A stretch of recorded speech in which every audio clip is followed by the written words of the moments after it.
The Omaha World Herald editorial this past Sunday, I believe, got it right when they stated the appropriate place to address anti-discrimination issues is at the state and federal level, where we, I quote, are equipped to handle the complaints and hearing processes that are necessary to administer such law.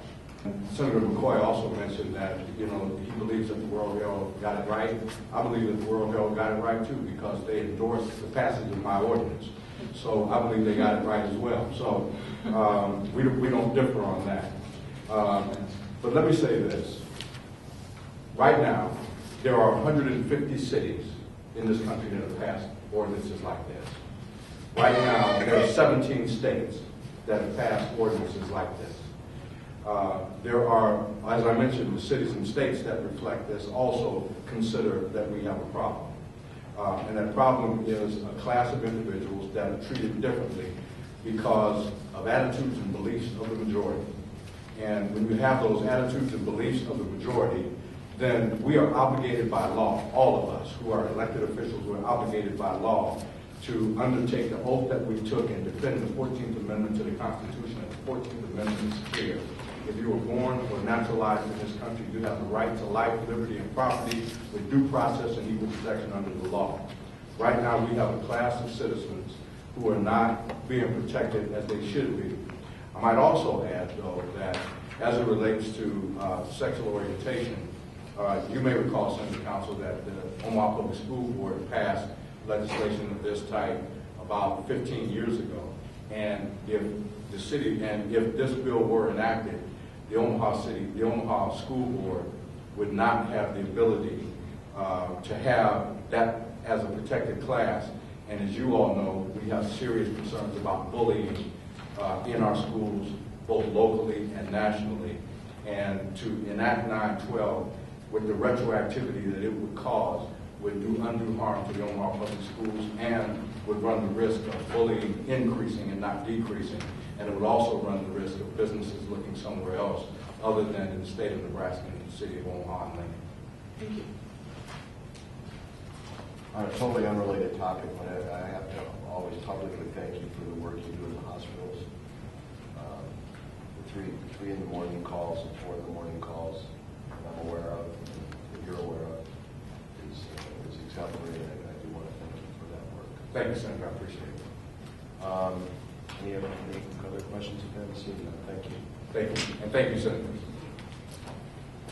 Next.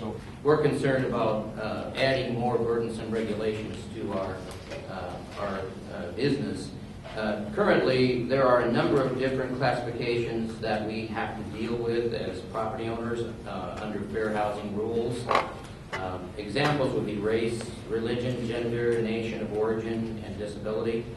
And in each of these cases, it's clear that the classification is not based on the behavior of the person. It's based on, something that somebody can't control.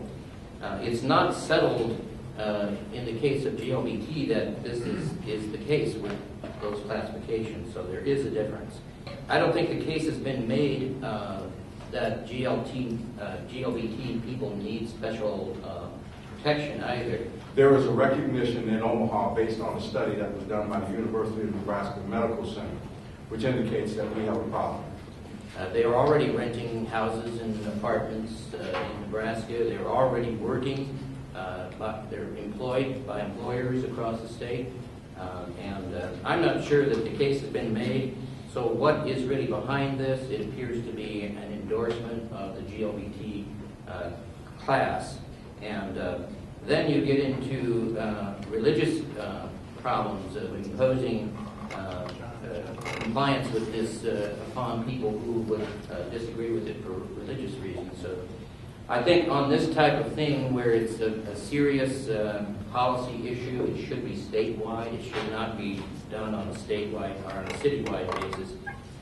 You can imagine that many cities across the state could adopt extensions or additions to the classification for protected classes under fair housing if this gets out of control. Maybe recovering alcoholics or drug addicts should be protected in housing and employment. Maybe people with tattoos or body piercings should be protected. Maybe gambling addicts. I don't know.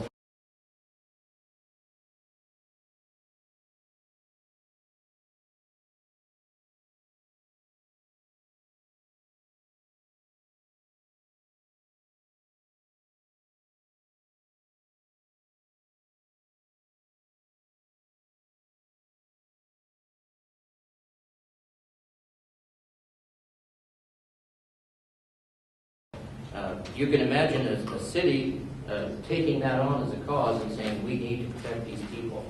And so it's our position that we do not want to discriminate against these people, but we do not want additional burdens added to our business.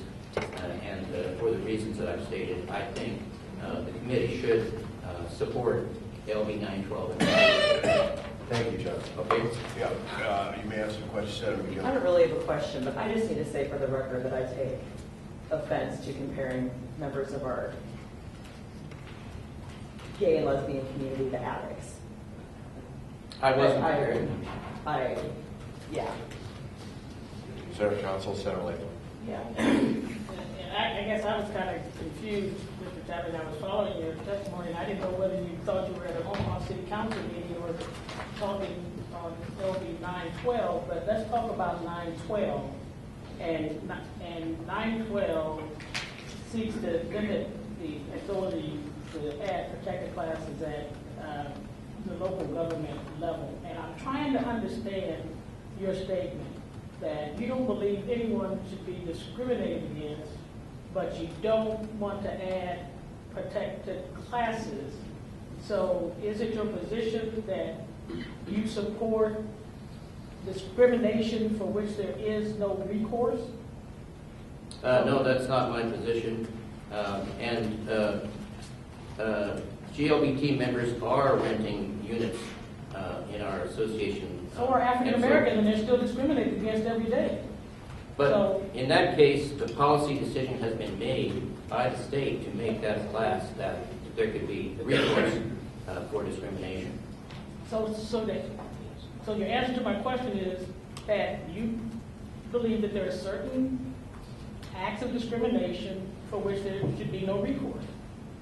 No, I'm not saying that. I'm saying that if you're going to add to those suspect classes, it should be done statewide, not city by city by city. And each city might adopt different extensions to those classes, which would make a real difficult time for anybody doing business in the state if you had to keep track of every city having different suspect classifications and worried about running afoul of those. My experience has been that you get taken to the Nebraska Equal Opportunity Commission if someone alleges that you have violated their suspect class in discrimination against them. It doesn't mean that I agree with discriminating against them, and it's not the policy of our association, but if we add more groups to those classes that could go to the EOC and sue us, then that's burdensome on our association. And if every town or city can do that, then we have a real problem on our hands statewide. And so I think the intent of 912 is what we would buy into, is that if you are going to add to these classifications, that it should be done statewide, rather than each city doing its own thing. You know, for me, I find the contradiction in saying that you want people not to be discriminated against, but if they're discriminated against and happen to be in a certain class, they're not entitled to, you don't believe that they're entitled to recourse because granting them recourse would be too much of a burden on you. Is that I'm not saying that these classes should not be added as suspect classes. All I'm saying is that it should be done statewide, where I think there's a better vehicle for determining those types of policy decisions, rather than having each city adopt its own policy decisions on that. And you know, and I respect that, but your testimony began with why GBLT shouldn't be a protected class. So that's all. I personally believe that it shouldn't be added, but if the state legislature added it, then we would live with it. Thank you. Well, thanks, John. I don't see any Okay. other questions. Thank you. Next, proponent. Proponent? Going once? There she is. Okay. Sit there. We've got other. If you're speaking, kind of move up to the front. Is all I'm trying to say.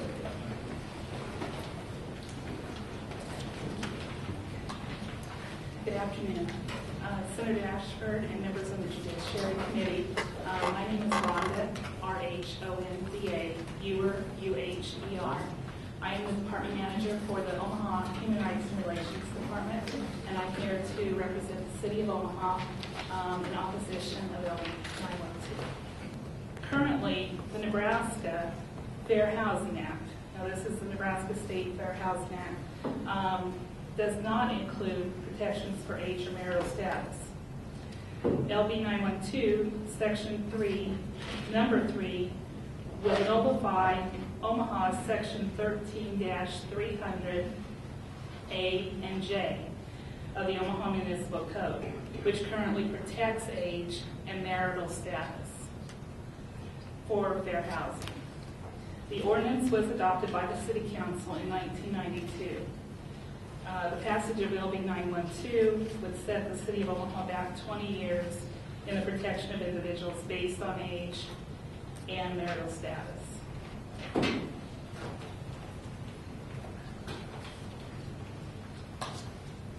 Hello, Senators. My name is Aaron Weiner. I'm the attorney in Omaha, Nebraska.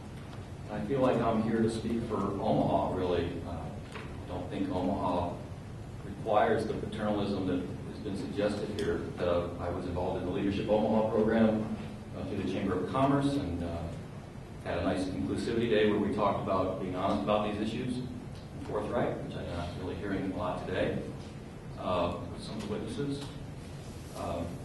But the Young Professionals Organization out of the Chamber wrote a very nice letter to the City Council the last time this came up, suggesting that they would like to have a more inclusive message sent out to the world and invite people to Omaha and welcome them. And I think that is a good thing, but I think it's up to Omaha to debate that and to decide what Omaha's identity should be.